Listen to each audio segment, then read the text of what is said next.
Hi and welcome to my channel. I just want to talk you through why I've sold down 30% of my holding in Argo blockchain on Thursday, the 7th of January.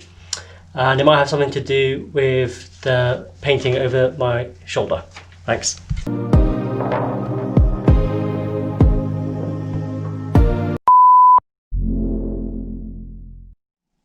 So I'll probably get quite a lot of flack for this video.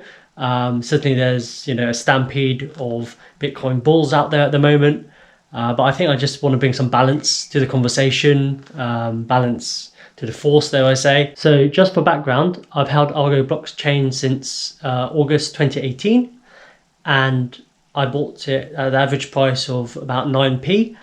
So I'm currently sitting on over 1000% gains. So yeah, that's kind of the background to it. It's a company I came across when it IPO'd. So the first reason I sold down Argo blockchain was because there's no point sitting on great gains, paper gains that is, until you materialize them. And actually, if the stock goes to zero for whatever reason, there might be some unforeseen event. Then like that 10 bagger is basically lost. So that was my thinking. I've had unforeseen events in the past. So I nearly invested in Patisserie Valerie, which obviously went very wrong due to internal fraud that nobody saw coming, not even the CEO. And it just went really pear-shaped.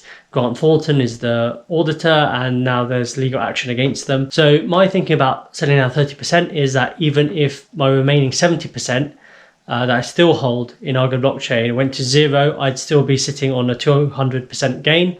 That's pretty good for like most stocks. If I could do that a few times every year, that would be really, really amazing. But I don't want you thinking it's the norm, obviously. Okay, the second reason I sold down is because of all the Facebook and social media profiles out there that are absolutely either asking about Bitcoin or asking about Argo blockchain or pumping it. You've got spotty teenagers telling me that it's 10x, but they're posting the video like a week ago, right?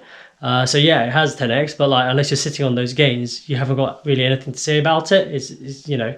I want to find me the next 10x one is the question I have for those people kind of posting it on social media. So even if you're like me, you're long Bitcoin, in the long term. In the short term, people can actually overpay. And this actually happened previously to me with Fever Tree stocks back in 2018. I think it went to like £30 and it started having a PE of about 60 or above 60. And that starts to becoming valued like a tech stock, not like a drinks company. Might have great financials, great ROCE, the rest of it. But when the valuation starts to be off, people do definitely overpay. So that was kind of why I was showing you the tulip photo, because of the whole tulip mania thing which happened in the Netherlands, and people were just paying crazy monies for basically tulip bulbs. So the third reason I sold down was because I'm afraid of a massive Bitcoin correction, as in the price of Bitcoin just falling over. What a lot of people don't actually realize that there's these Bitcoin whales. So about 2% of Bitcoin owners own 95% of the market.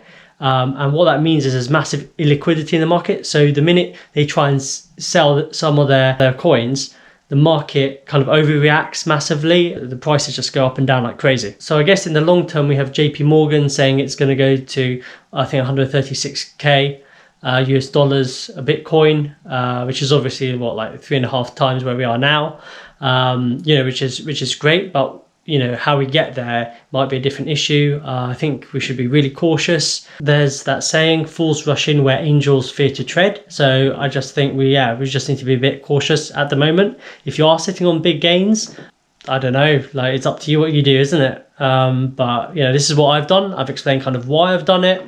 Personally, I think it's careful risk portfolio management, but hey, let me know your thoughts. I think it's also important to remember I am actually, long Argo blockchain. I've still got 70% left. So we'll see where it takes us. So fingers crossed for next week.